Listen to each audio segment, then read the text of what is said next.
তার বাড়িতে যত বেশি জায়গা থাকে ভাই তত বেশি আমি টাকা রাখবো, যত সেফ জায়গা থাকবে, পরিচ্ছন্ন ভাবমূর্তি থাকবে, আমি তাকে ব্যবহার করবো। এটা তো তৃণমূলের নীতি। বোধহয় যিনি টাকা ওর ওখানে রাখবেন বলে ঠিক করেছিলেন, তিনি বোধহয় রেগে গিয়ে বা ভয় পেয়ে রাজন্যাকে ভুল বুঝিয়ে এটা করেছিল।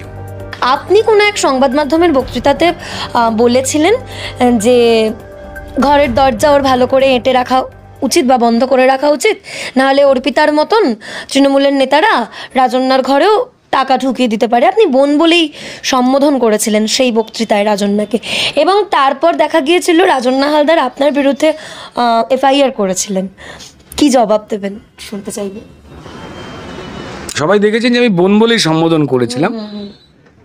তিনি অত্যন্ত কি বলবো, শুনতে একটু কঠিন লাগতে পারে, তিনি সদ্য নতুন, ওনার বাবা বিজেপি করেন, উনিও করতেন। তারপর কিছু ভিডিও চ্যাটফ্যাটও বেরিয়ে গিয়েছিল যে কেন কিসের জন্য উনি তৃণমূলে আসতে চান বা হ্যান ত্যান। তো উনি যে কোনো কারোরই আর কি অন্য কোনো দল টল বিভিন্ন রকম তাদেরই স্লোগান টোগান করে আর কি পশ্চিমবঙ্গের সর্বনাশ যারা করছেন 21শে জুলাইয়ের মঞ্চে তাদের নামে জয়ধ্বনি দিয়েছিলেন।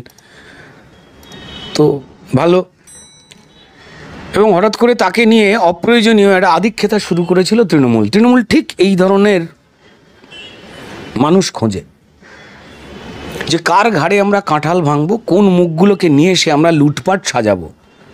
দেখুন অর্পিতা মুখার্জি বা সায়নী ঘোষ বা নুসরাত জাহান, তাদের ব্যক্তিগত লোভ কতটা, আর চোখের সামনে দিয়ে টাকা পয়সা লেনদেন করতে গিয়ে লোভ জেগেছে কতটা, বা তারা নাকি ফুলের মতো নিষ্পাপ, সে তো পরে বোঝা যাবে।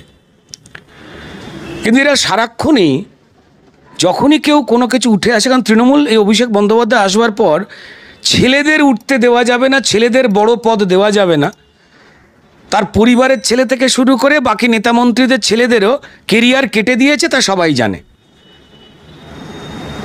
তাই দেবাংশু না হয়ে যুব তৃণমূলের চেয়ারে চলে যান সায়নী ঘোষ।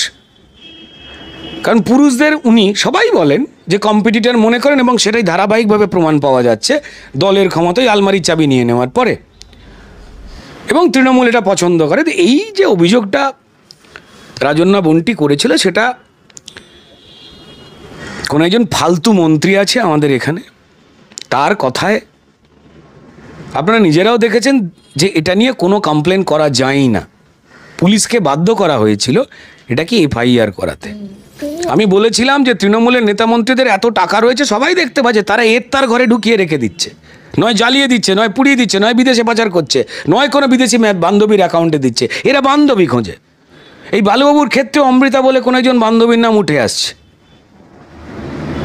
ঠিক আছে। এরা যে কোনো কিছুই বান্ধবী ছাড়া করতে পারেন না, তো ফলত এরা বান্ধবী খোঁজেন। আর বান্ধবী হওয়ার সত্যি কোনো আইনানুগ বয়স নেই, তো ফলত তিনিও যাতে না টার্গেট হয়ে যান। তার বাড়িতে যত বেশি জায়গা থাকে ভাই তত বেশি আমি টাকা রাখবো, যত সেফ জায়গা থাকবে, পরিচ্ছন্ন ভাবমূর্তি থাকবে, আমি তাকে ব্যবহার করবো। এটা তো তৃণমূলের নীতি। আমি সেটার জন্যই বোন রাজন্যাকে সতর্ক করেছিলাম। আর বোধহয় যিনি টাকা ওর ওখানে রাখবেন বলে ঠিক করেছিলেন, তিনি বোধহয় রেগে গিয়ে বা ভয় পেয়ে রাজন্যাকে ভুল বুঝিয়ে এটা করেছিল, এই আর কি। তারপর সেই রাজন্যাকে আর দেখতে পাওয়া যায় না, কোথাও দেখেছেন আর তাকে দেখা যায় না সেইভাবে।